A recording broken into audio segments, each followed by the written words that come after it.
On September 16th of 2023, without warning, the Earth began to hum. A low, strange vibration reverberated through the crust.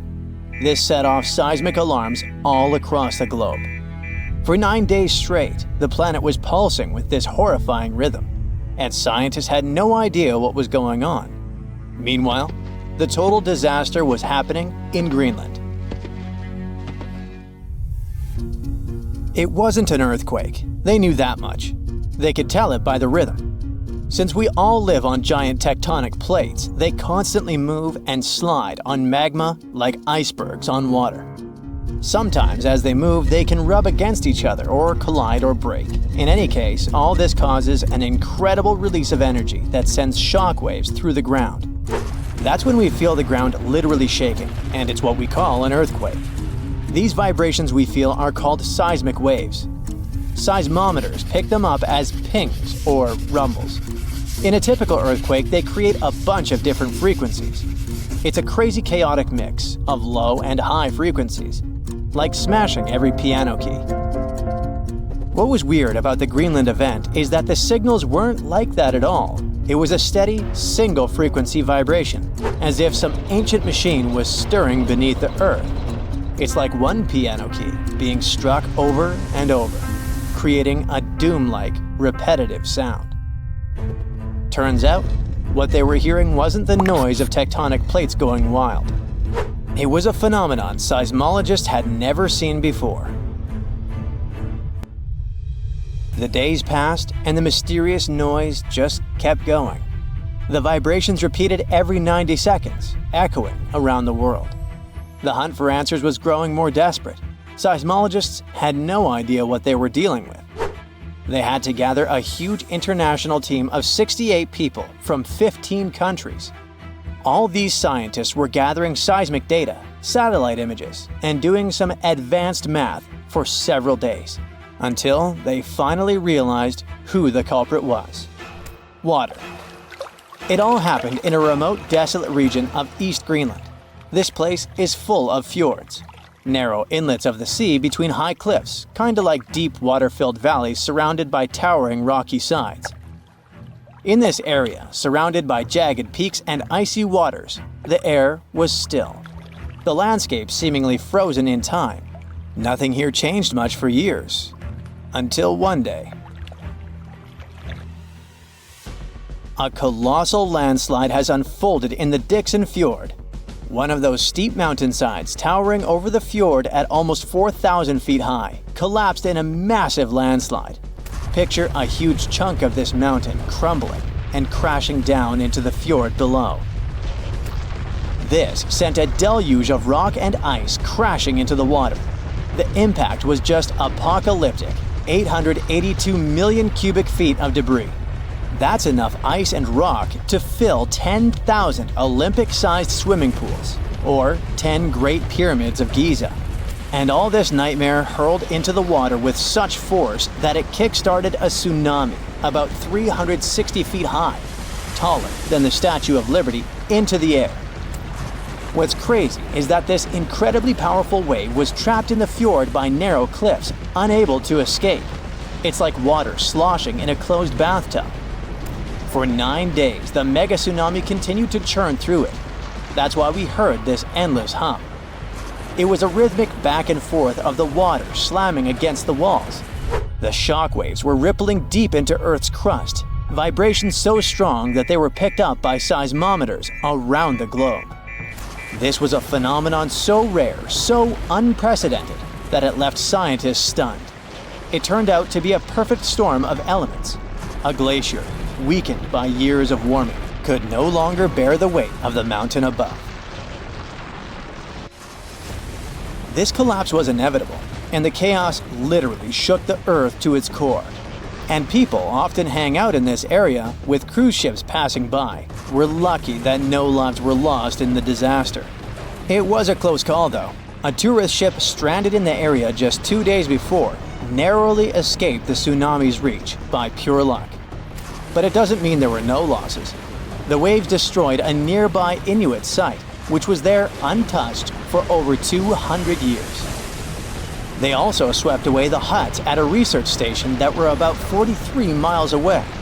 The vibrations traveled from Greenland to the South Pole in less than an hour. That just shows how dangerous events like this can be. And this isn't the only place where such catastrophes are happening. In the beautiful California community of Rancho Palos Verdes, the ground is shifting so quickly that it's tearing homes apart. The land there has always been kinda unstable. It has some unique geology. It's built on soft, clay-rich soil and sits on a geological fault line, which makes it prone to landslides. This means that this land is prone to slow, natural shifting over many years, even when no crazy weather is happening. It's been like this for decades, but usually it's slow and pretty manageable, like about a foot a year. Imagine a tree that you played with as a kid moving 20 feet to the left as you grow up. For decades, residents adapted. They built their homes on adjustable beams. This helped the houses to move with the land, and that strategy worked well until now. Recently, things have been getting much worse in the community. Now, the land is moving by a foot in a single week. That would be like if the same tree moved almost 960 feet since you were a child. The past 2 years have also caused some heavy rains, and the weather has been getting worse. This increased water content in the soil. The land became heavier and more prone to rapid movement. Now, this once idyllic seaside escape turned into a disaster zone. Cracks have appeared in closets, gardens, and roads, growing larger with each passing day. Streets that were once smooth are now buckled and twisted, with roads turning into a crazy theme park. Houses that once stood firm are being ripped from their foundations, some of them split in half. One of the houses had its front door 8 feet off the ground. Entire neighborhoods have been plunged into chaos. Utility companies had to switch off gas and electricity indefinitely to prevent potential disasters. The hardest hit is the coastal neighborhood of Portuguese Bend, where residents are living on the edge, literally. It always had amazing ocean views and cool sea breezes, with horses and peacocks still wandering the tree-lined streets. But now, it's like an earthquake hit. Only this time, the earth isn't stopping. For many, this place feels like paradise, if only the land would stop shifting beneath their feet. So the locals don't give up. Some of them had to leave, but many are determined to stay and fight, despite the destruction. But they still have to pour in hundreds of thousands of dollars to save their properties. People have installed generators to keep the lights on and set up sewer systems and pumps to drain the groundwater causing the landslides. Some say that the only way for these neighborhoods to survive might be to go completely off-grid, installing power walls to store energy and stuff like that. People are trying their best to run the sewer system off generators. They hope that they could get rid of this water in the soil that's causing these hellish landslides in the first place. They're determined to fight, but they will need help and support from the government to fight this disaster. Landslides are actually more common across the US than many might think. And new maps and data show that tons of people in the country might be in danger. Scientists managed to create the first very detailed, very cool map that shows where these landslides might happen, county by county. It's based on a lot of data and the history of 1 million previous landslides. They say that nearly 40% of the United States is at risk of experiencing landslide activity, which could lead to some insane catastrophes in certain areas. Luckily, now both residents and engineers can keep this in mind. But all this shows how vulnerable we are to natural disasters and how we should always stay alerted. It's been there for over 3 billion years, but now some of the Earth's oldest crust is falling apart. Today, our continents seem stuck in place, but over a long time, they've moved and shifted around a lot. It's all thanks to tectonic activity, which makes part of Earth's surface slowly slide around like pieces of a giant puzzle. Some of the most stable parts of these puzzle pieces are called cratons. Cratons are super old and strong sections of rock that form the roots of continents and keep them together. The North American craton is one of them. It makes up a big part of the United States, about half of Canada, and most of Greenland. Scientists have singled out about 35 of these big ancient cratons around the world. They mostly stayed in the same place for hundreds of millions of years because of how strong they are. But in 2014, they discovered that cratons might not be as indestructible as they thought. Some cratons had lost parts of their strong roots because of certain geologic processes and became thinner. It looks like cratons could become less stable if they go through more tectonic changes. In 2024, scientists at China University of Geosciences analyzed an ancient landmass called the North China Craton, or NCC for short. They wanted to learn more about how some of Earth's oldest rock regions can break apart. This process of cratons disintegrating is called decratonization. The NCC is so interesting to study because it has three main parts: the Western Bloc, the Eastern Bloc, and the Trans-North China Orogen, a zone that lies between the two blocks. Scientists found that during the Mesozoic era, the Eastern Bloc lost its deep ancient roots because of the strong Earth movements called tectonomagmatic events. So scientists wanted to see exactly how the processes in the mantle and the movements of Earth's plates led to the breaking down of the NCC. They created 4D models showing how the NCC's shape changed over time, including its surface shape, how its layers stretched, and the way earthquake waves moved through it. They found that a section of the tectonic plate slid beneath the craton and then began to roll back. This rolling and stretching made the strong rock thin out and eventually lose stability. All this started around 200 million years ago, back during the Jurassic period, when dinosaurs were rocking the world. The North China Craton isn't the only place where this decratonization process can happen. Other cratons, like those in North America, South America, and China's Yangtze region, may have gone through similar changes. Scientists say this shows how the continents on Earth have slowly changed and evolved over billions of years. And it looks like, when it comes to geology, there's no place that is 100% safe from changes, but it's no cause for alarm. You don't notice this, but our planet never stops moving and is perfectly normal. But sometimes, this movement still brings dramatic changes.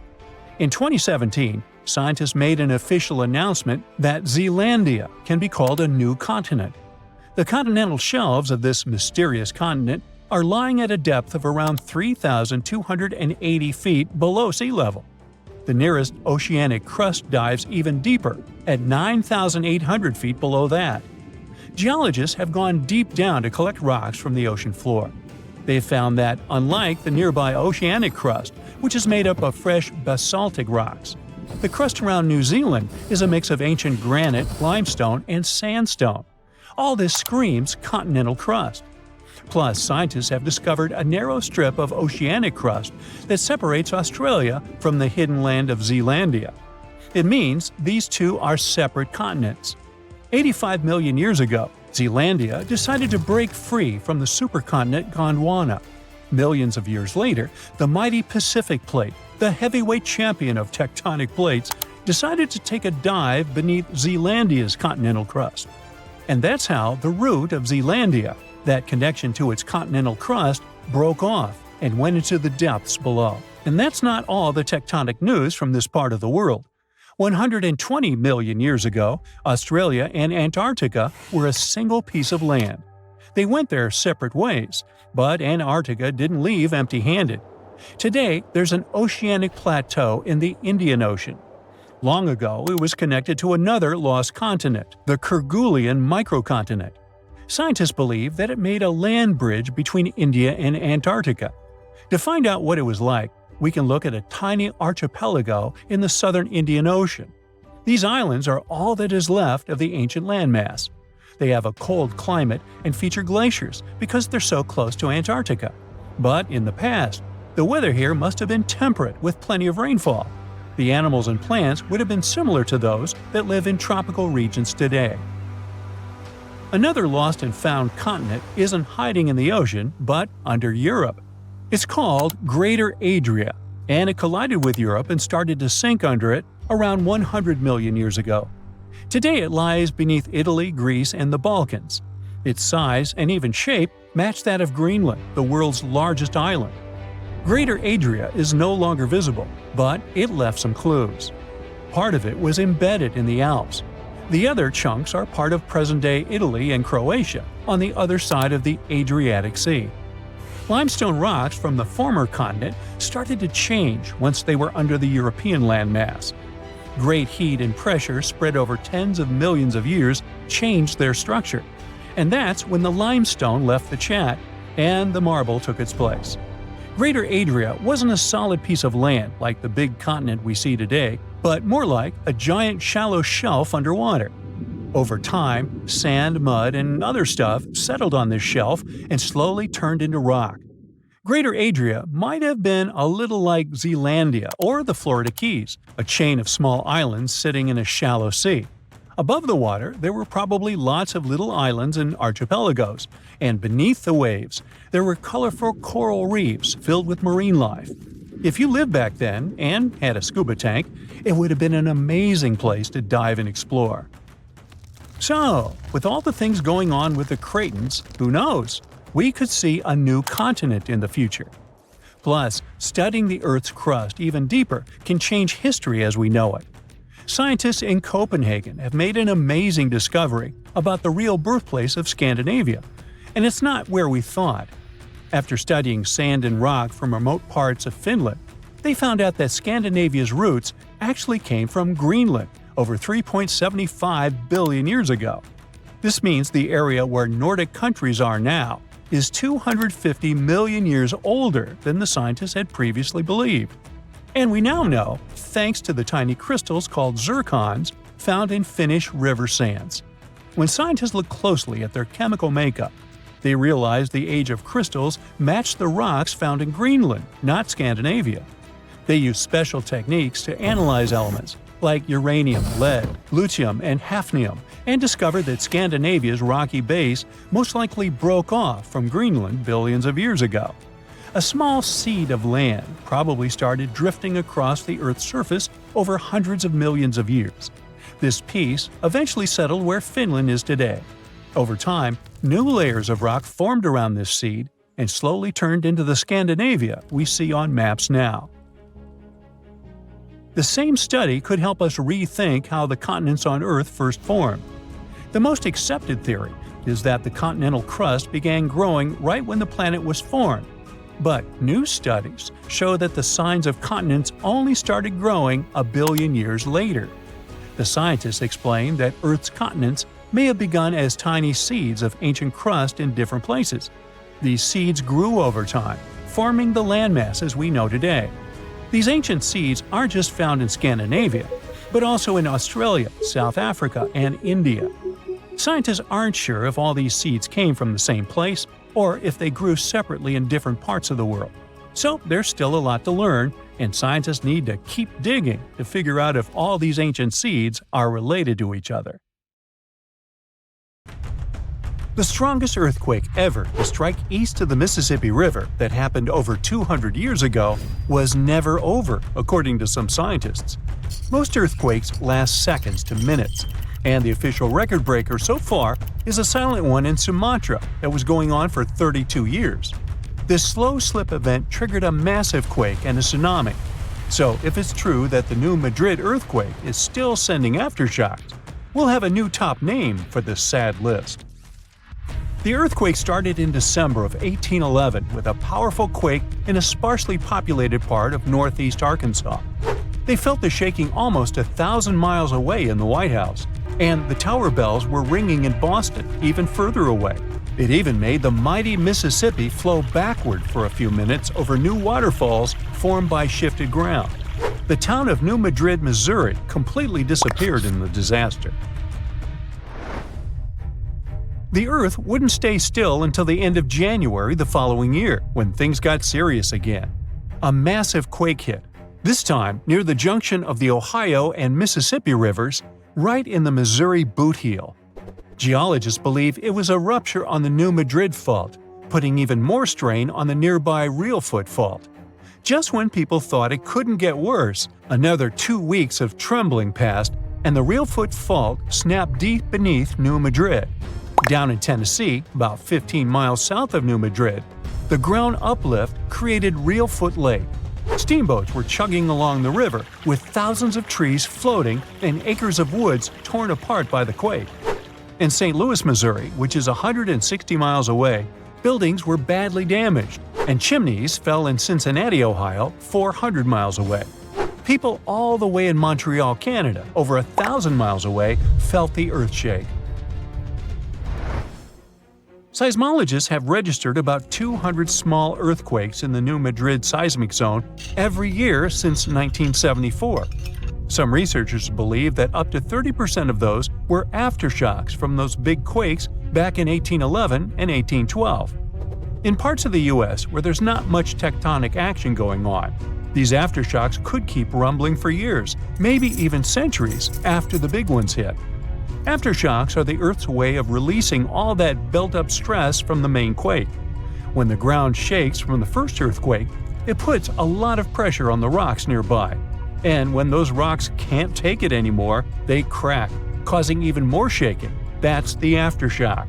And they can be pretty intense, especially right after the main quake, but weaken over time. Not all scientists agree that contemporary earthquakes have to do with those from 200 years ago. We mostly associate faults with those lines where Earth's plates meet. But there's a whole network of those right under the center of the North American plate. They're like relics from 750 million years ago, when North America was part of a supercontinent called Rodinia. When Rodinia started to break up, it left behind these rifts, weak spots in the Earth's crust that run deep beneath the modern Midwest. It could explain the earthquake action.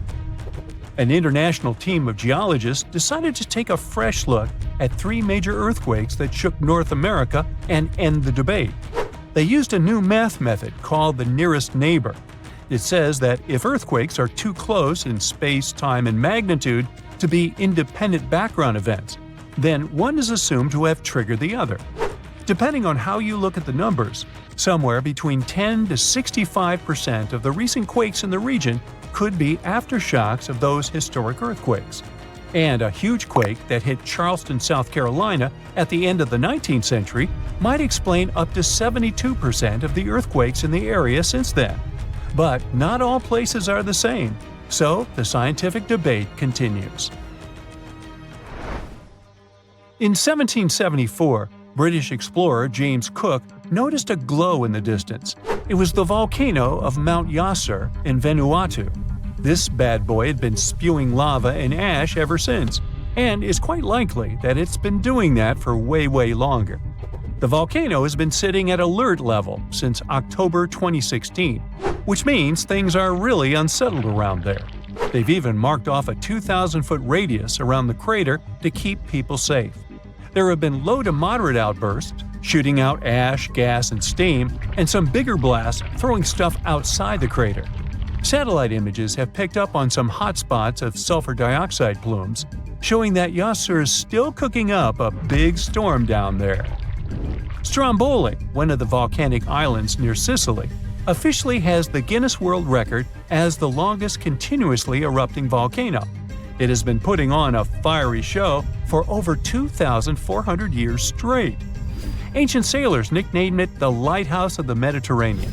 Most of the time, Stromboli's just spitting out spatter, but every now and then it throws in some lava flows or shoots up some moderately high fountains.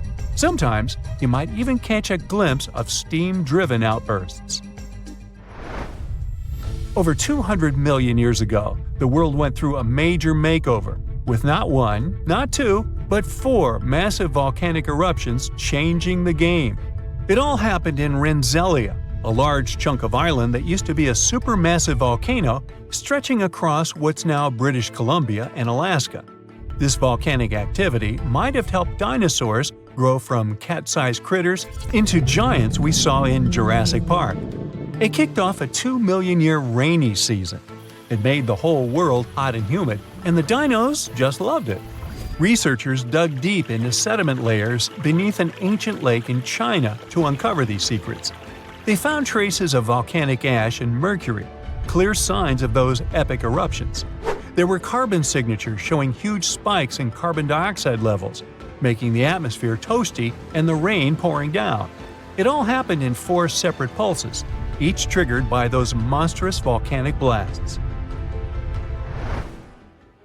There's a spot in a national park not too far away from Sydney, Australia, where a fire has been raging deep underground for at least 6,000 years.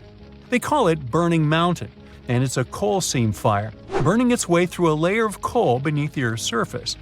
Once these underground fires start, they're pretty much impossible to put out.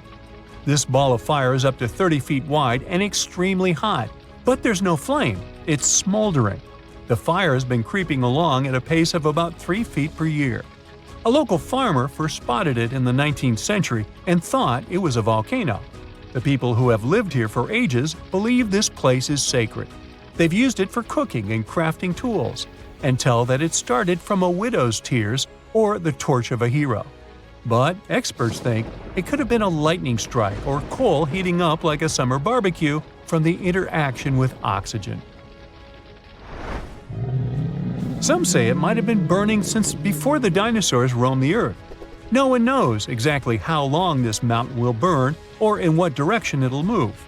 Right now, the coal has enough oxygen to burn for centuries or even millennia without human intervention. The fire is heating up the mountain like a giant oven, making it crack and crumble, inviting in more oxygen to feed on. Even if humans decide to take action, these coal seam fires need truckloads of water and liquid nitrogen to tame them. Several years ago, explorers noticed that the smolder was creeping close to a cliff overlooking a little river.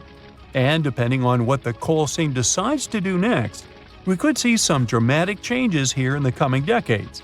There could be flames with much more heat, or the coal seam could go deep, extinguish itself, and smolder out.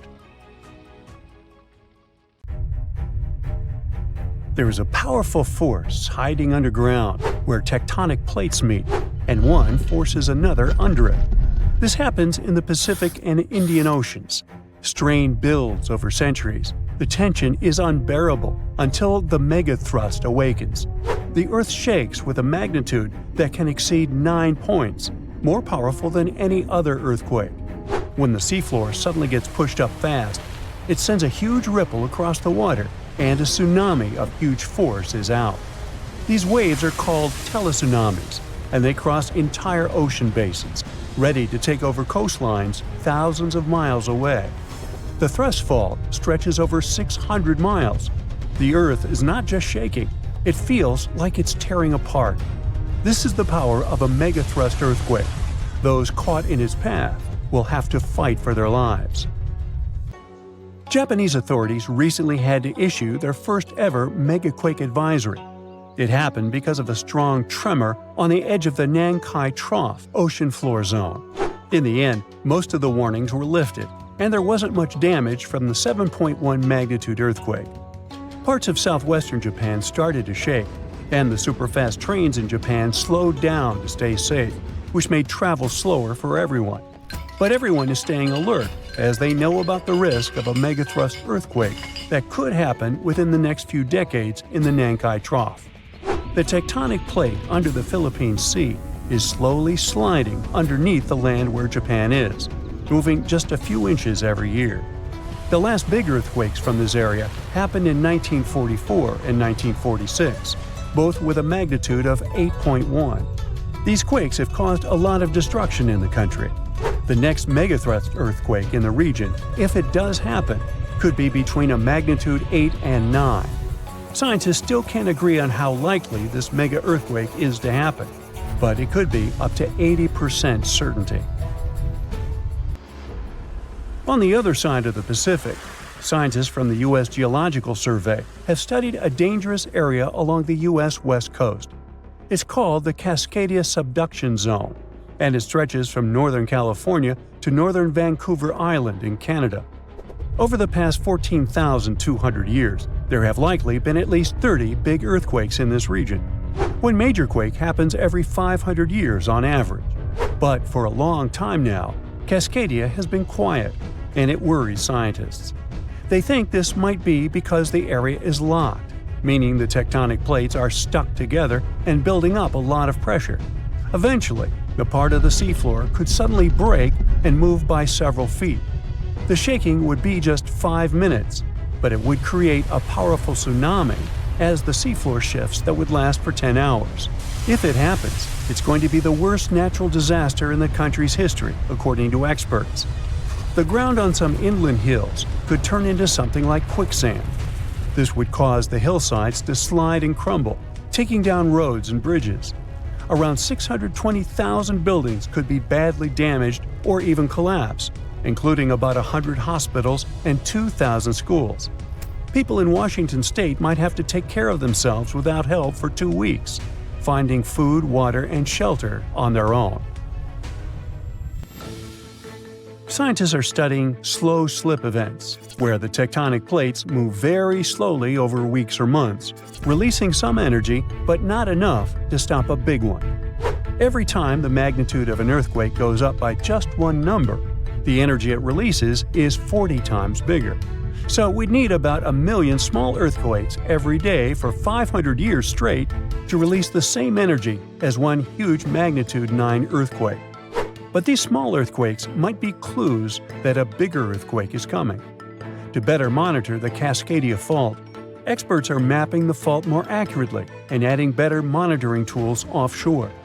Scientists receive over $10 million to install seismic sensors and seafloor pressure gauges on a fiber optic cable off the coast of Oregon. The goal is to be ready to warn people and potentially save lives when a big earthquake strikes. A sharp megathrust earthquake happened in this part of the world in 1964. It went down in history as the Great Alaska Earthquake and had a magnitude of 9.2. It lasted for more than 4 minutes, making it the most powerful earthquake in the history of the U.S. and North America. The ground shook so hard that it caused huge cracks and landslides. In Anchorage, many houses, buildings, and roads were destroyed because they weren't built to handle such a big earthquake. In some places, the land was permanently changed. For example, the coastline near Kodiak and Hinchinbrook Island was lifted by 30 feet. In other areas, like Gerwood and Portage, the ground sank by 8 feet. They had to rebuild roads higher so they wouldn't be flooded by the tide. A huge 27-foot tsunami wiped out the entire village of Chiniga. Many coastal towns were heavily damaged, not just by the earthquake, but also by tsunamis and the fires that followed. After the main earthquake, there were thousands of smaller aftershocks for months. A moderate earthquake of magnitude 4.4 shook Los Angeles in August 2024. Once it was over, the LA Fire Department checked around the city and didn't find any major damage or anyone hurt. In the nearby city of Pasadena, which is close to the earthquake's epicenter, a water pipe burst inside City Hall and everyone had to leave the building. Thankfully, there was no danger of a tsunami. The best we can do to avoid panic in such situations is to be prepared. Japan is one of the places on Earth where earthquakes happen the most because it sits on the edges of 4 tectonic plates. Around 1,500 of these earthquakes each year are noticeable. Because of this, the people in Japan have learned to live with earthquakes. The 1950 law set a rule that buildings should be able to handle earthquakes up to a magnitude 7 without falling apart. An update 30 years later said that buildings should only have minor damage in such earthquakes and still work as usual. But if an earthquake is even stronger, the law says the building's main job is to not collapse and save people's lives. At the most basic level, buildings are made stronger with thicker beams, pillars, and walls so they can handle shaking better. Another technique is placing special pads made from materials like rubber at the base of a building. Some buildings are even built on thick layers of padding that separate them from the ground completely, which helps protect them during an earthquake. A skyscraper might sway back and forth a lot, moving up to 5 feet. To stop it from getting damaged, engineers can add something called dampers every second floor all the way to the top. These dampers are like giant bicycle pumps, but instead of air, they're filled with liquid. When the building shakes, the dampers push against the liquid inside them.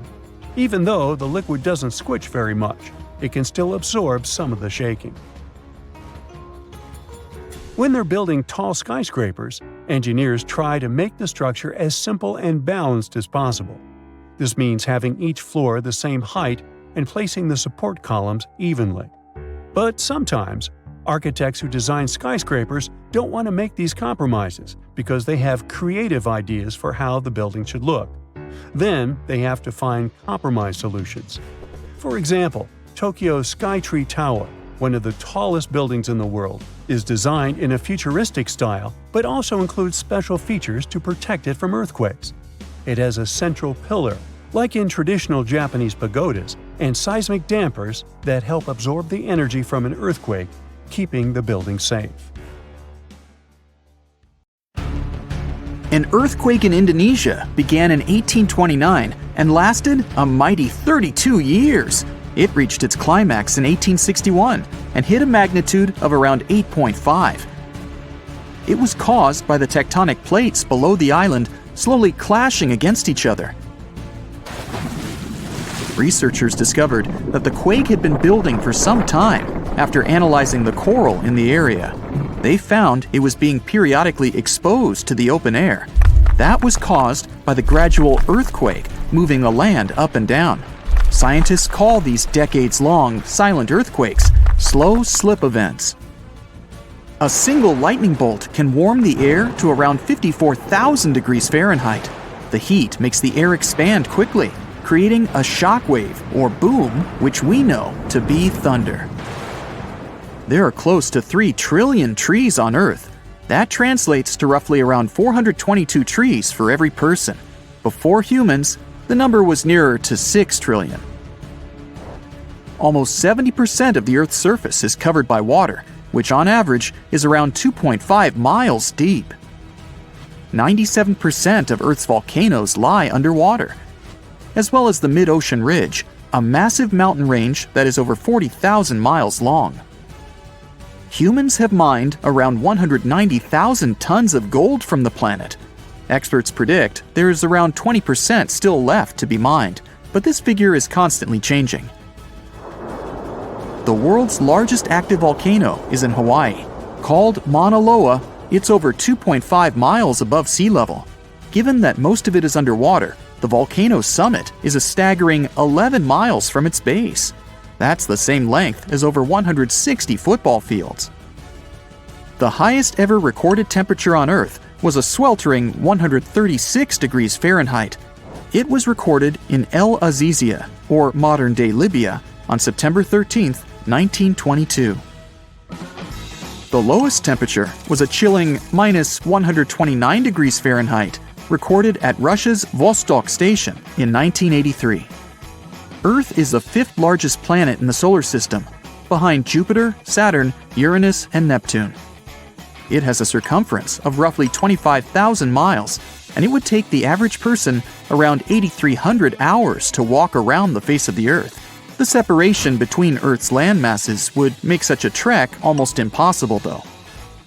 It takes 365.25 days for the Earth to orbit the Sun. Because our calendar years only have 365 days, we add an extra leap day every 4 years to make up for the difference. Russia is the largest country on the planet, with a total area of about 6.5 million square miles. It encompasses more than 1/8 of the Earth's inhabited land area, but still has a relatively small population given its size. Earth is the only planet with one moon. Mercury and Venus have no moons, while every other planet has 2 or more. Earth is over 4 billion years old. Scientists calculate this by looking at the planet's oldest rocks, as well as meteorites that have crash-landed. They used meteorites as they were formed at the same time as Earth, when the solar system was forming. The ground we walk on is basically recycled. The planet's rock cycle turns igneous rocks to sedimentary ones, then transforms those into metamorphic rocks, and back again. Like Earth, our moon also experiences earthquakes. They're less common and intense than the ones we have, and are caused by tidal stresses. A tidal stress is basically the relationship between the gravitational pull of the moon on the Earth and that of the Earth on the Moon. Despite being the 5th largest continent, Antarctica holds 70% of the planet's fresh water and about 90% of its ice. Bangkok is the most visited city in the world, boasting 23 million visitors in 2019 alone. Paris, London, Dubai, and Singapore make up the other cities in the top 5. The lowest layer of Earth's atmosphere is called the troposphere and is the reason we have weather. Sunlight heats the planet's surface, which causes warm air to rise up to the troposphere. This air then expands and cools as the air pressure decreases and sinks down, where it is then warmed by the Earth again. Coral reefs are the largest living structures on the planet, with some even being visible from space. Coral reefs hold the most species per area of any of Earth's ecosystems, even more than rainforests. Earth got its name around 1,000 years ago, and it comes from the German word meaning the ground, but there's no evidence to show who actually named it. Of all the planets, Earth is also the only one which is not named after a Greek or Roman deity. The deepest point of the ocean is the Mariana Trench. It's a whopping 7 miles below sea level. Coastlines cover about 20% of U.S. land, but are home to more than 50% of the U.S. population. The Earth isn't actually a sphere. It's more like a squished ball that bulges at the equator. The bulge is caused by the force of the Earth spinning, which makes the north and south poles slightly flat.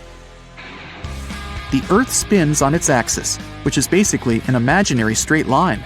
Earth has seasons because the axis is tilted, causing the sun's rays to hit different parts of the planet more directly, depending on the time of year.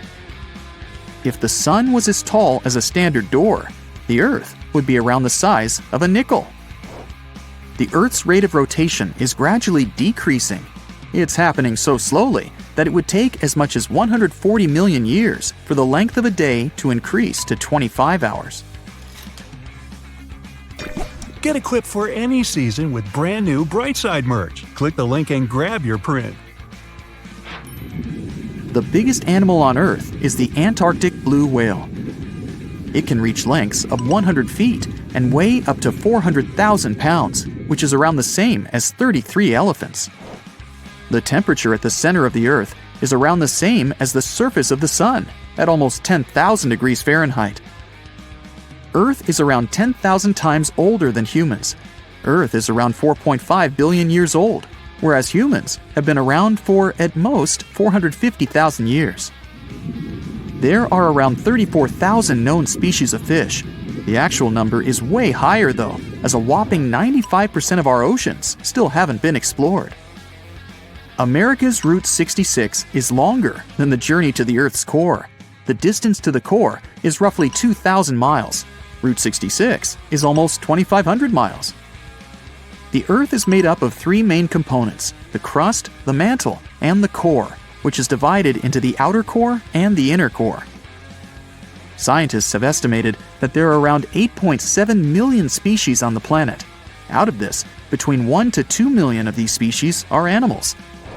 But roughly 86% of land species and 91% of fish have yet to be discovered by humans. Ancient astronomers used to think that the Earth was the center of the universe. For 2,000 years, they believed the Earth to be static, while other bodies traveled in orbit around us. In 1543, Copernicus published his sun-centered model of the solar system. Earth is the densest planet in the solar system.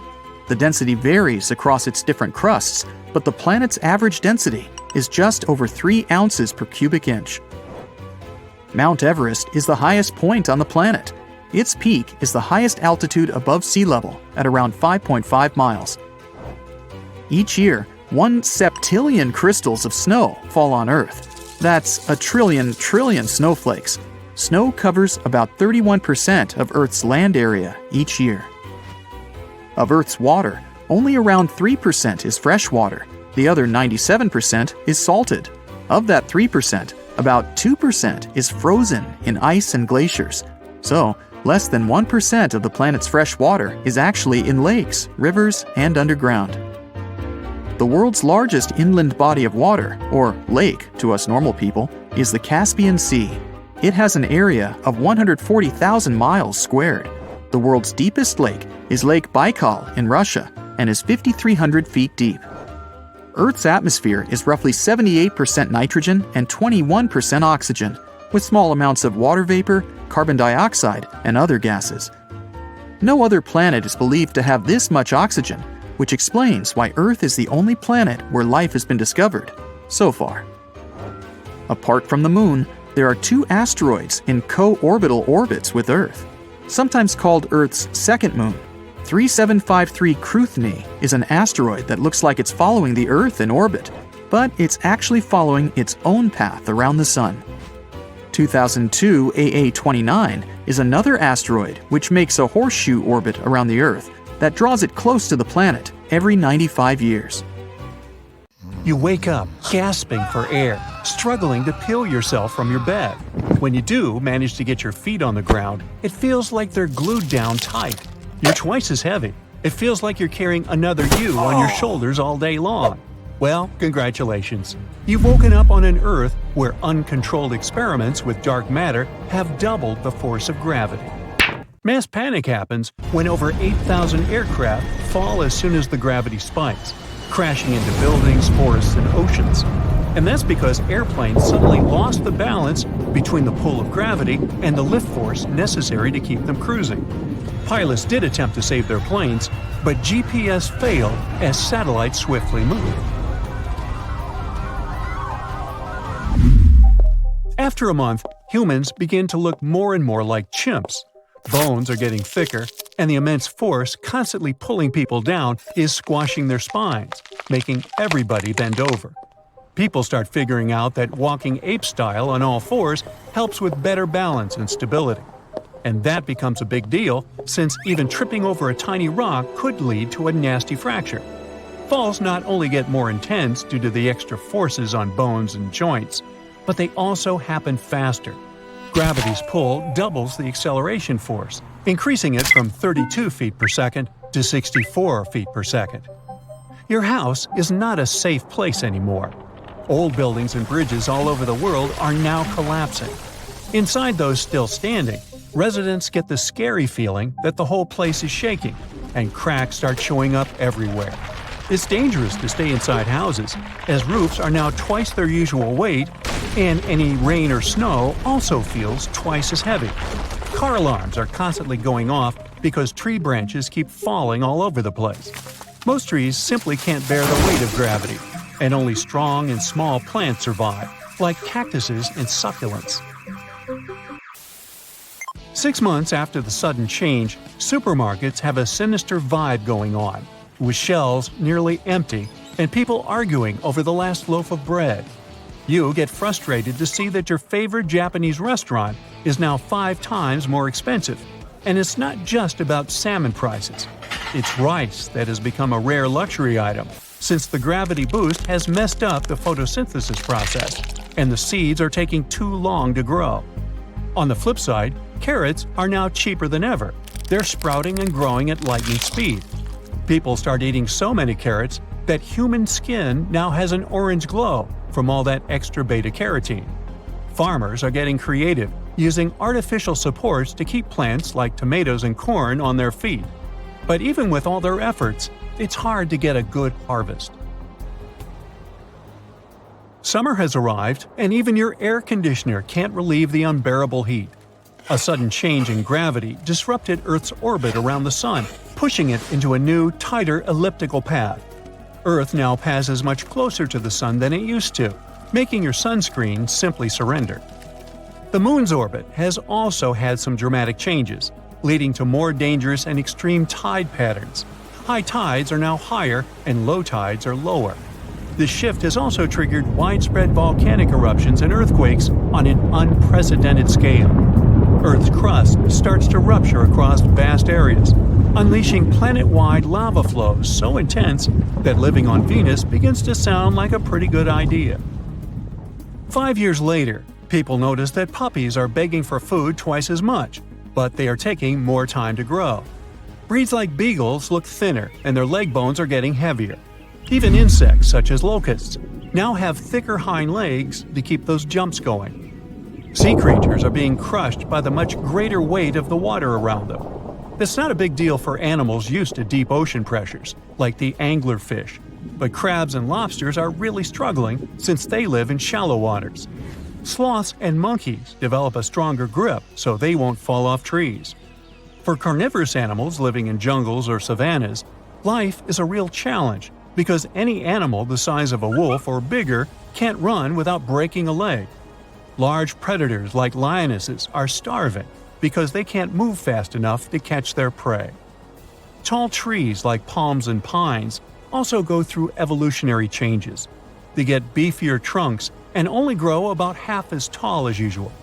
This way, water and nutrients can travel from the ground up to their leaves without struggling against gravity so badly. 10 years have passed since gravity increased. Airlines have finally made changes to prevent commercial flights from nosediving. The wings of airplanes are now longer. Pilots have learned to fly at altitudes twice as high, and flight speed has increased by 41%. To avoid people getting extremely nauseated and dizzy during takeoffs and landings, seats are now fully horizontal, like first-class bed-like setups, specially designed to minimize the nasty effects of gravity times 2. Flight attendants are trained to raise the seat at the passenger's feet after they pass out, so that blood can return to their head. The thing is, when gravity gets a power boost, it yanks your blood down to your feet and hands even more than usual, making your heart work extra hard to pump that blood around, especially to your head. 50 years have passed. Women in their 30s look like they are 60. Higher gravity decreases collagen synthesis, so even though they're still young, they're dealing with more wrinkles and fine lines, and their skin has already lost a big part of its elasticity. Wounds as small as a pimple pop or a paper cut also take much more time to heal. So people are excited about the creation of a Band-Aid made from fish skin from cod or tilapia that promotes local blood circulation and speeds up the healing process. People have also got used to wear exoskeletons made of titanium, which support and enhance the wearer's strength. This technology features cool joints at the places that copy humans' natural movements, giving people more flexibility and letting them move around more easily. Prototypes of personal flying devices start popping up after 100 years. The Gray Flyer is like a jetpack made of carbon nanotubes, making the structure strong without adding much weight. Instead of using fuel for propulsion, the device has these super-thin but high-tech solar panels. Investors are still not sure if humans could fly long distances with it, but the Gray Flyer definitely can help people tackle tasks that have become almost impossible, like climbing a mountain or grabbing something from the attic. Things at the gym are pretty different too. The anti-gravity treadmill is a favorite among fitness enthusiasts because it uses air pressure to lift users, reducing the discomfort of gravity while running. People can also lift weights in booths when the gravity settings are customized. When training with G-force set at 3 or 4 times the new normal, muscles get stronger, making double gravity seem more bearable. However, the maximum set is 4.6, otherwise bones might crack. Over 500 years have passed. Thanks to these amazing technological creations, humans can now handle and establish colonies in other parts of the universe. A popular choice for family vacations is Kepler 452b, a planet about 60% larger than Earth, orbiting in the habitable zone of a sun-like star. Kids especially like that place, as oceans have been discovered and hotels have been built near rocky beaches. On the other hand, traveling to places in the universe with lighter gravity is like going to an oasis of tranquility. So Mars and the Moon have become known for amazing yoga retreats. With their gravitational forces much weaker, people can breathe more easily there and move around with more freedom. Keep in mind that these trips are expensive, so you might want to start saving up now. It happened in Iceland on Friday, March 19, 2021 at 8:45 p.m. About 20 miles southwest of the capital. Molten rock suddenly burst through the surface from below. Bright lava fountains then lit up the night sky. A volcano in this valley finally woke up after almost 800 years of sleeping soundly. We divide volcanoes into three categories: active, dormant, or extinct. Around 1,900 of them around the globe are considered active. That means they've erupted in the recent past and will likely do it again in the possible near future.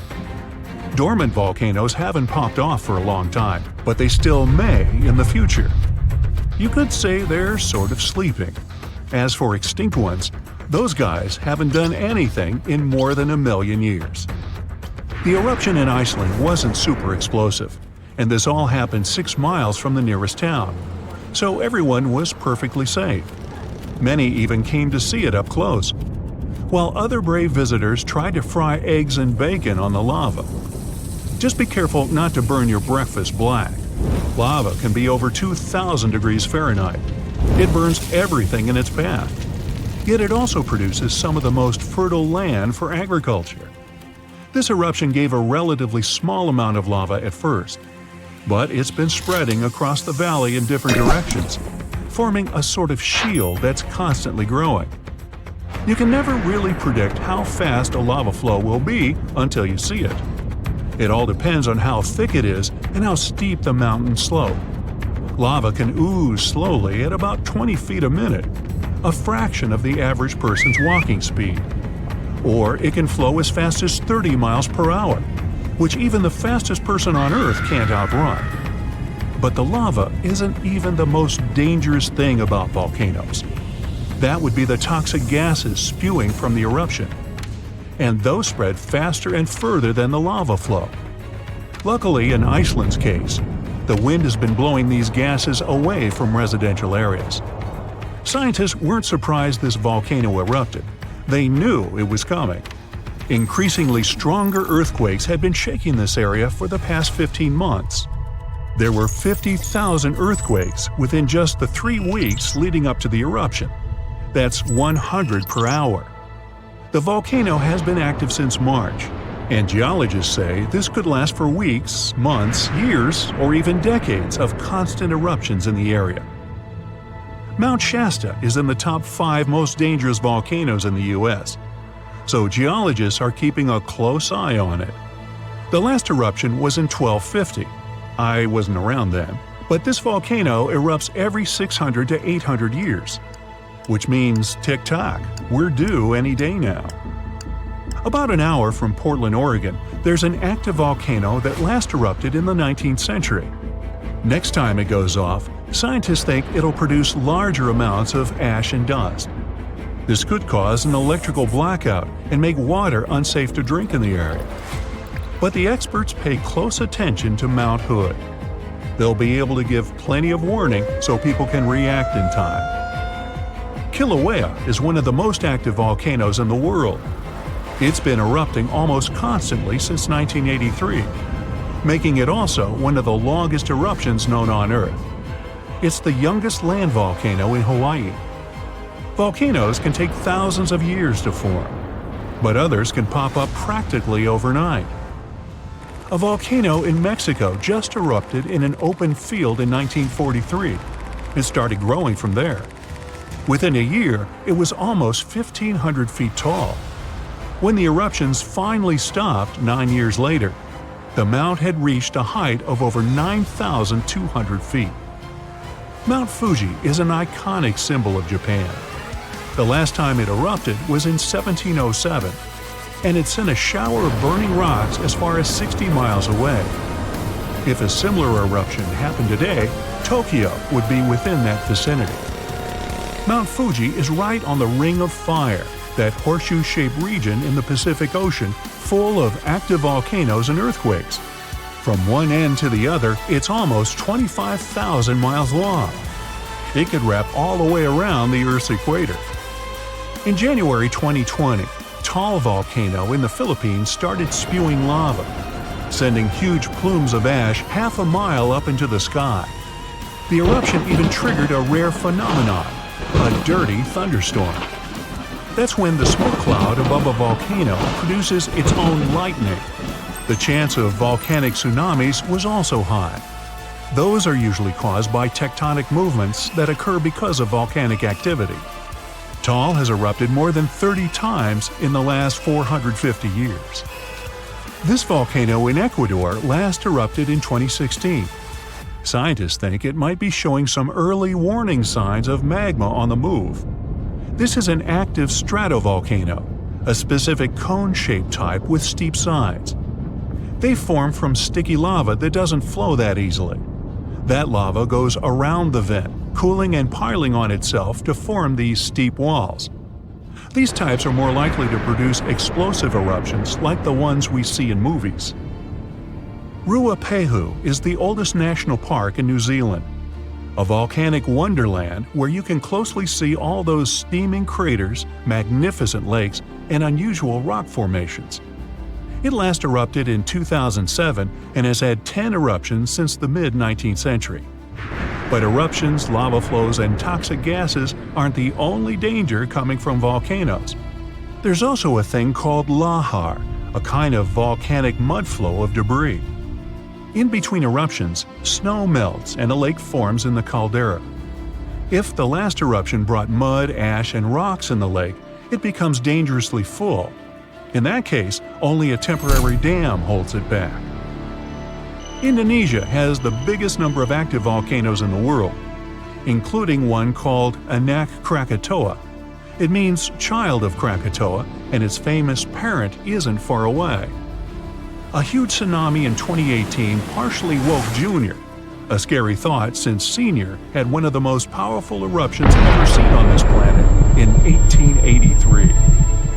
Krakatoa's boom was the loudest sound ever heard. People over 2,000 miles away could hear the explosion. The sound wave circled the globe 7 times, and scientists say it's hard to predict this volcano's eruption patterns.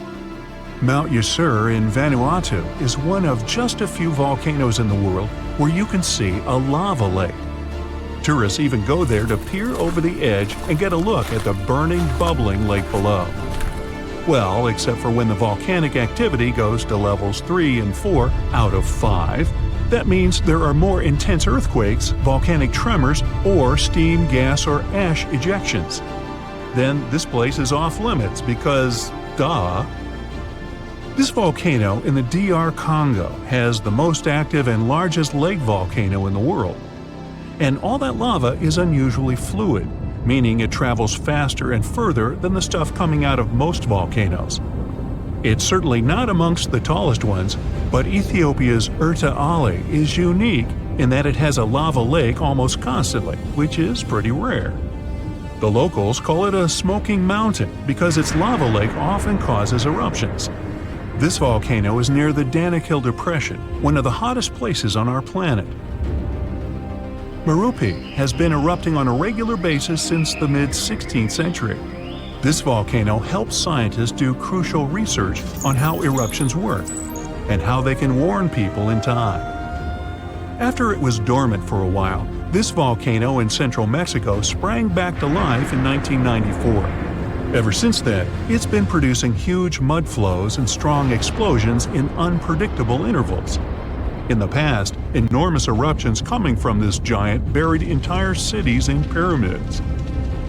Imagine staying in a hotel and waking up to the magnificent view of a massive volcano covered in glowing rivers of lava and clouds of ash.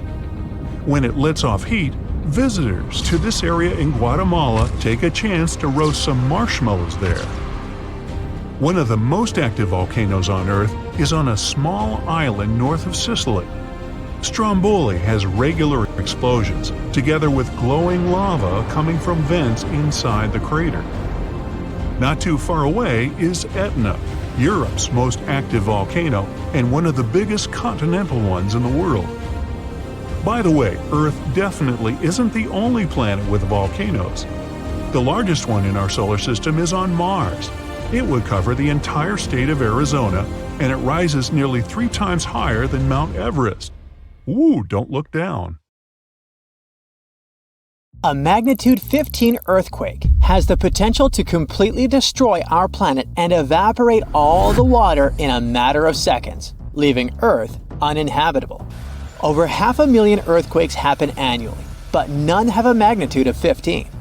90% of quakes occur in the terrifying Ring of Fire zone located around the Pacific Ocean.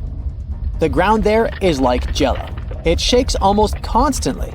The most powerful earthquake to have ever struck Earth had a magnitude of 9.5. That much power can lengthen or shorten the day. But there's probably an earthquake in the confines of your own home now caused by a speck of dust landing on a table. But it has a power of -15 magnitudes. Earthquakes happen when tectonic plates move. They're like Lego pieces that are not properly secured, and when they move up, down, or hit one another, the ground also moves, triggering earthquakes. This tectonic energy acts like a battery. It stores energy for a long time, up to 500 years. When this stored energy is released in a sudden burst, the consequences are horrifying. Even the strongest structures submit to this relentless force that leaves a trail of destruction in its path. In some instances, earthquakes can even trigger tsunamis, amplifying the chaos. Such a crazy amount of power can split the ground open and cause severe damage.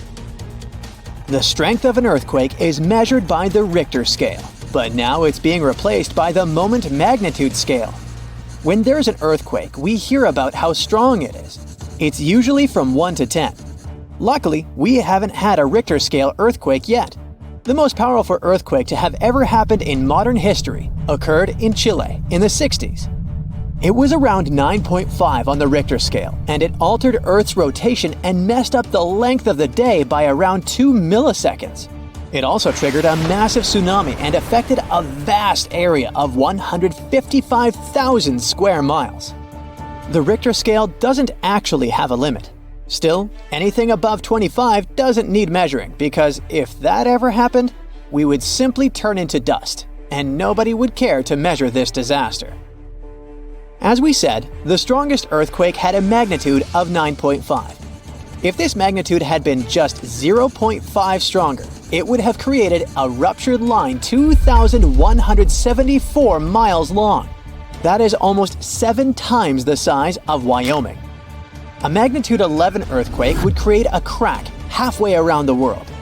Massive tsunamis would hit coastal areas, destroying everything, and Earth would get into a massive environmental crisis. If you love hiking, you would have new mountains to explore, created by the terrifying earthquake. Even the temperature would increase because of volcanic eruptions and the resulting greenhouse gases. It would turn our planet into a hot oven. The safest places would be far away from any buildings, seas, oceans, and mountains where there would be a low chance of a landslide. Countries unprepared for earthquakes would be totally destroyed, and cities would turn into piles of rubble and dust. Going up on the Richter scale would only make things worse. But don't worry, an earthquake of that power is impossible. Earth's crust doesn't have enough energy to produce such earthquakes. But there is something that has much more power and can produce mega earthquakes. Asteroids are powerful enough to destroy our planet, as we all know from the dinosaur era. That asteroid was around 6 miles long, and it caused massive damage to the planet. It triggered earthquakes that shook the ground constantly for months. These terrifying quakes were about 50,000 times stronger than the Chile earthquake.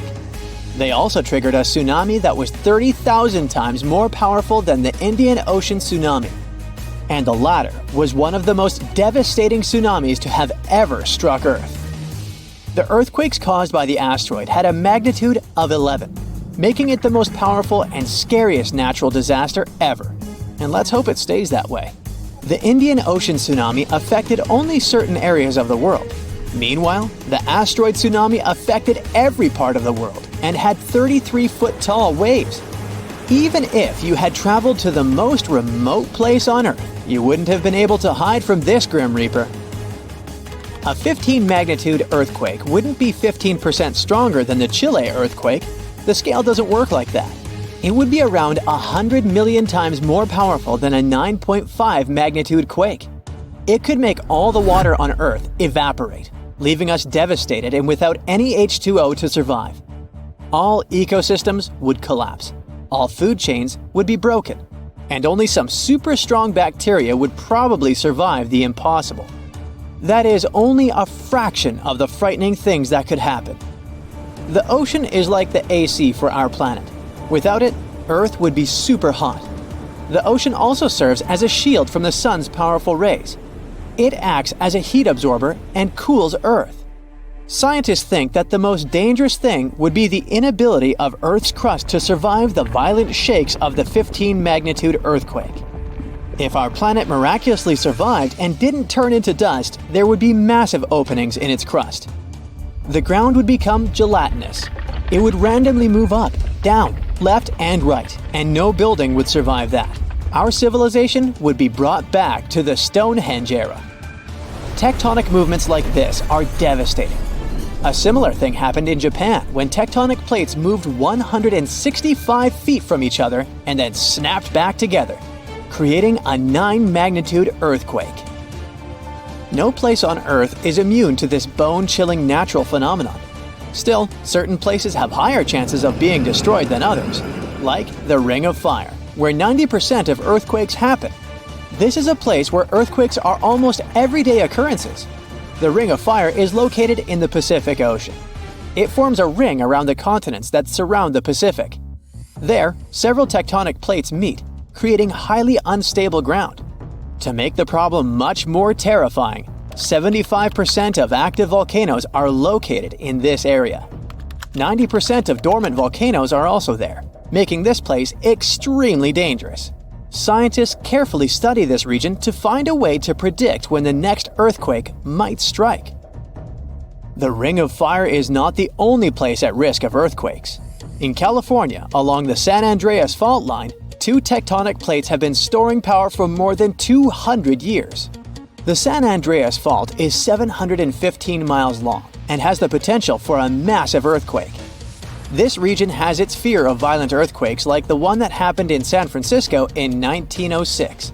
It had a magnitude of 7.8 on the Richter scale. Scientists' predictions are terrifying. They say that the chance of a 6.7 magnitude earthquake is very high in the area. If all hell starts to break loose, you should know how to survive. Avoid anything that might fall on you, like windows, closets, or unstable ceilings. The official phrase from emergency experts is drop, cover, and hold on. Stay low to the ground. Hide under something stable like a table, and remain there until the shaking stops. Make sure to stay in your shelter for another minute or two, just in case there are aftershocks or loose debris. Use your nose and smell for gas. If you do smell it, don't turn the lights on or do anything that might ignite it. Stay strong and be safe. It's 9:59 a.m. when a man is jolted awake in his bed by a powerful, mysterious force. While he's trying to figure out what's going on, a giant 100-foot-tall column of water is already surging toward his hometown. In 20 minutes, most of his friends and family members will lose their lives when a sky-high wall of water sweeps away buildings, trees, and cars. And it can happen to you at any given time. It's the day after Christmas in 2004.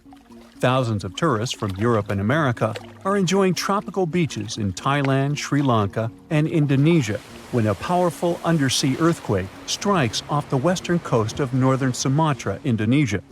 It's a 9.3 magnitude earthquake, the most powerful ever recorded in Asia.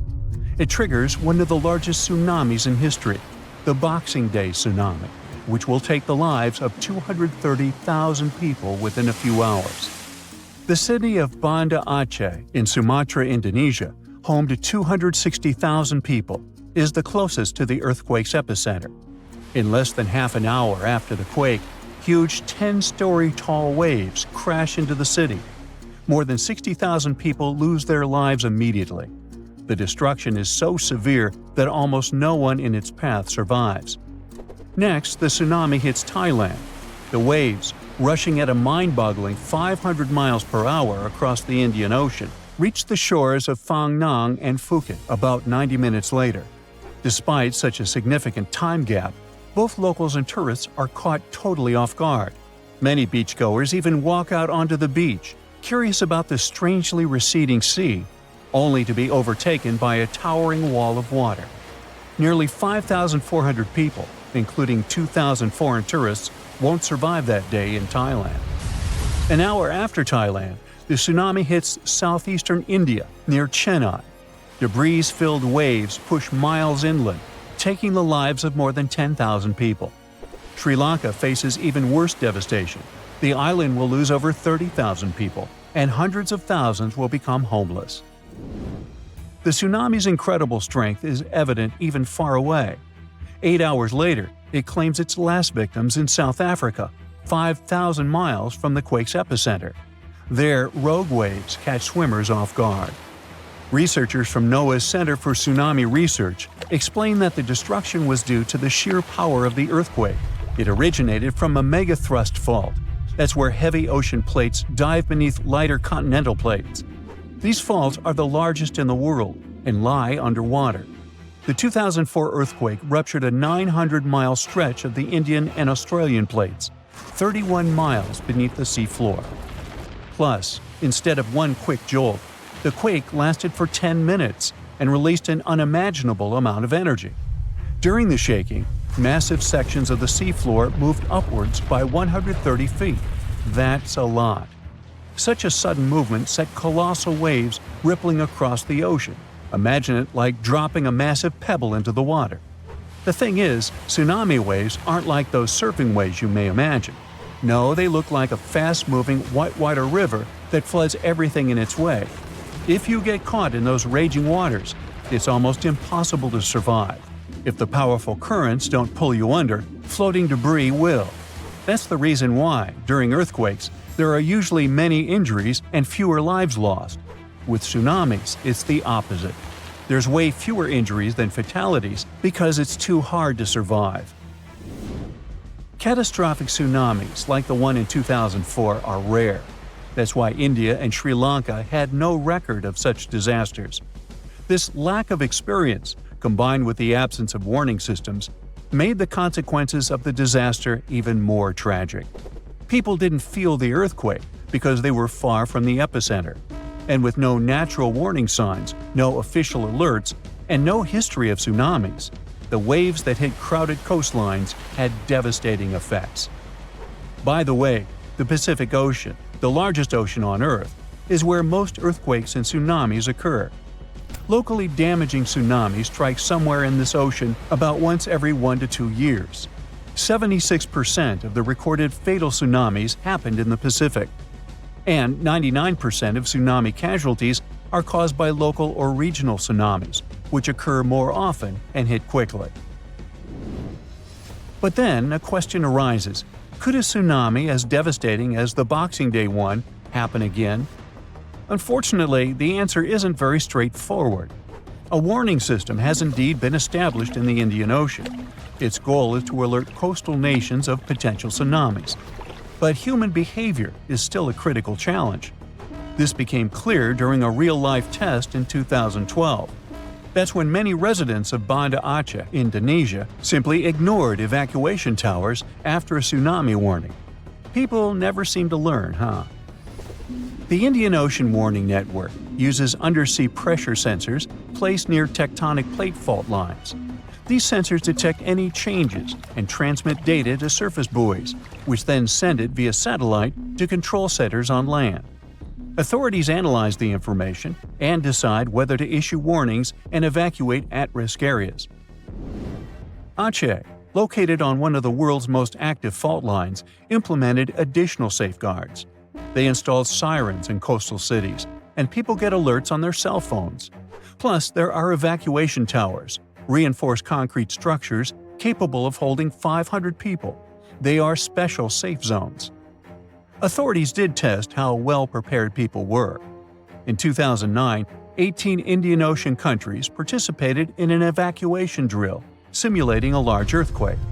Thousands of coastal communities took part in this drill, and officials concluded that the exercise had been a success. Fast forward to the system's first real test in April 2012. An 8.6 magnitude undersea earthquake west of Aceh triggered tsunami warnings. And even though there were no significant waves, the whole situation revealed critical flaws. Many residents ignored evacuation towers, choosing instead to flee by car or motorbike.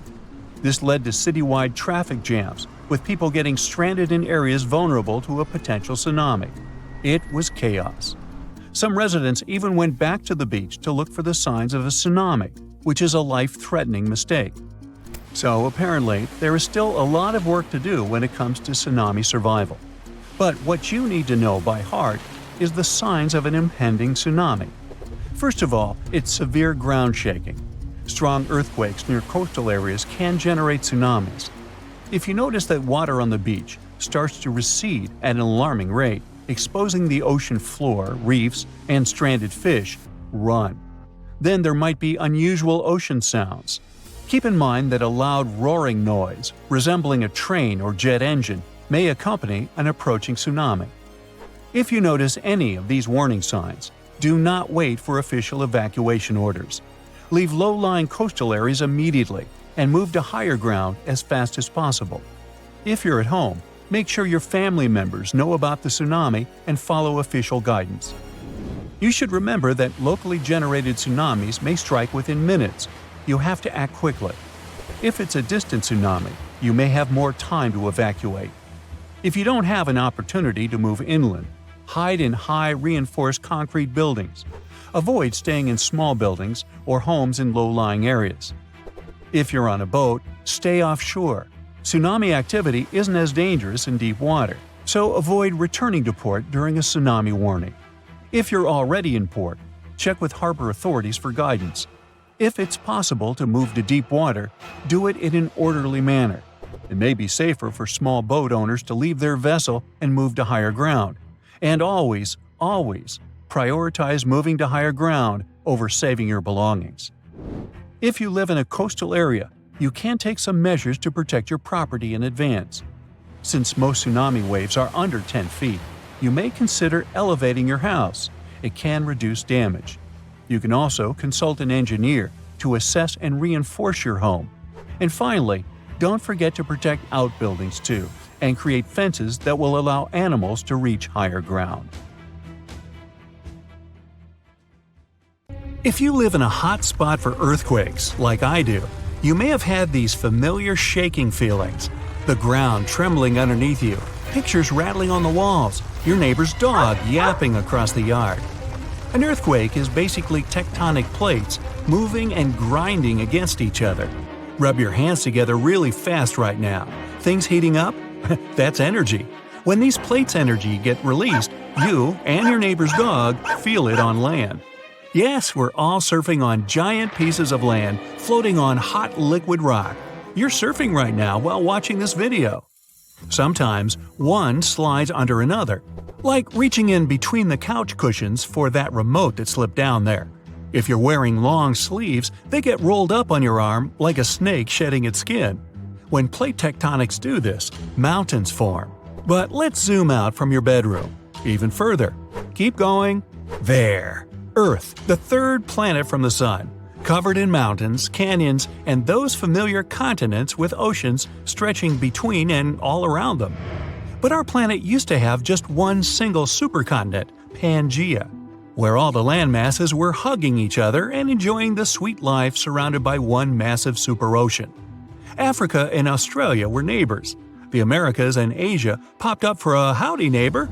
But fast forward about 300 million years, and here we are. And there you are, hanging 10 on molten rock as the ground beneath you forms mountains, ridges, volcanoes, and earthquakes. Sounds hardcore, but you don't feel like you're moving, do you? You also don't feel like your body is going highway speeds when you ride in a car. That's physics, and it's a funny thing. Right now, the plate under you is only moving a couple of inches a year, up to 4 when things get super speedy. Per day, that comes to half the width of a strand of hair. So let's speed things up a bit, say 300 feet a day. And me too. You're sitting in your room enjoying a delicious cup of hot cocoa, scrolling the feed and watching some videos. As you set the mug on the nightstand, you begin to feel dizzy, like the room is spinning. You check your drink and see the liquid inside is swaying like crazy. Uh-oh, now you're swaying. You manage to get up but can't keep your balance. Everything topples over like a tornado in the room. You duck underneath your bed and cover your head. There's a power outage, and now you can't see anything. There are two things to keep in mind when it comes to earthquakes: magnitude and intensity. Magnitude is the size of the quake. It's just one constant number. Intensity is how much shaking it causes. That number can be different depending on where you're measuring from. The most powerful earthquake ever was in Chile in 1960. Its magnitude measured 9.5 on the Richter scale. Above 7 is considered severe. The quake caused tsunamis all the way to Japan, Hawaii, the Philippines, and even New Zealand. The damage cost millions of dollars in repairs. In the dark, you can still feel the ground shaking below you. And since the crust cut across 300 feet today, the ground rips open. The landscape where you used to bike around is now sprouting deep earth rocks and minerals. The buildings all around begin to collapse. But luckily, you manage to sneak off and escape into an open space. There isn't any service on your phone either. The cell towers toppled over during the quake, but the ground is still shaking. And with the plates moving so fast, the Earth's interior begins to show its true colors. And that color is red. Red for red hot. You can see the mantle at this point. The Earth, like an onion, is revealing its layers. With magma flowing right in front of you, you'd think you're in a disaster movie. Suddenly, you get a whiff of salty sea air, and now you're standing on the beach. But wait a minute, you don't live by the coast. If an earthquake's strength is measured by magnitude and intensity, this one's a doozy. It probably originated out in the ocean and stretched all the way inland where you are. It caused a tidal wave so big, the coast just came to your landlocked town. Waves of ocean water are gathering near the edges of the city. Farms and rivers are all gone with a single tidal wave. The land that was good for agriculture is no more. And as the ground below you keeps on cutting, it lets in some ocean water between the gaps. It collides with the magma that's rising. Steam shoots up from the ground, and the Earth looks like a giant tea kettle. With the power out and no cell signals, there's no way of communicating with anyone. And that's just the thing with earthquakes. They can show up with hardly any warning. Unlike earthquakes, tornadoes, and typhoons, with those, we can predict their path and intensity. We can prepare. Even volcanic eruptions give people enough time to evacuate and reach safe ground. But earthquakes are just in a league of their own. And with all the buildings collapsing around you, you'd be seeing a smokescreen of dust and debris. The air would be unbreathable. Better grab a gas mask. Off in the distance are the mountains you've always enjoyed. You trekked along the trails every other weekend and had some fantastic camping trips along the river. But the earthquake drags across the center of the mountain and creates enough pressure to cut it. Trees start falling over. The mountain becomes a pile of rock and dust. It's not over yet. The shaking ground makes large pieces of land and rock slide down and head towards the town. Some landslides are so massive, they're enough to wipe out entire villages in remote areas. Many come after heavy rain, others come completely unexpected. With the ground opening beneath you, many of the objects on land get swallowed into the pit. Cars, trees, buildings, statues, you name it. You're able to find safe ground, but you can't really know if it's all that safe. All this is happening in your town and places across the globe. But it's about to get even more global. Plate tectonics are crucial for life on Earth. One of their main duties in a thankless job was maintaining the planet's comfortable, livable temperature. Without landmasses floating around on a layer of liquid rock, there'd be no life on the liveliest planet we know so far. A couple of billion years ago, Earth was just a little ice ball. This was because the sun, much younger back then, was colder than it is today. You'd think the oceans would be frozen and good enough to skate from the Atlantic to the Pacific, but they weren't. And it's all because scientists believe the shifting plates underneath kept the oceans warm and cozy. They did that by creating underwater volcanoes. Besides lava and many gases, they spewed carbon dioxide into the atmosphere, which trapped the heat on Earth. As the sun gradually got hotter, rainfall was able to drag the carbon dioxide back to the ground and into the mantle. And this cycle was able to help the Earth maintain its temperature to host us. Gee, how thoughtful. Earth is so unique because of these plate tectonics. No other planet in the solar system can brag of the same, except for Jupiter's frozen moon Europa. It's shown evidence of moving plate tectonics within the core. And even though Venus and Mars have hot interiors, there hasn't been any sign of such activity. As the ground continues to cut across the land, everything in sight has now descended underground. If the plates were to move 300 feet a day for a year, the entire planet's landscape would go through a total makeover. A bad one. Life as we know would cease to exist, except for maybe microscopic bacteria and a few insects that can survive such harsh conditions. The polar ice caps wouldn't hold any more ice, and volcanoes would continuously be erupting. The planet would just end up looking like a hot fireball of destruction, and maybe even burn up entirely. Luckily, this is purely a hypothetical thought experiment. So, sit back, relax, and don't worry about the ground moving under your feet. It's taking its sweet time at a safe pace. Woohoo!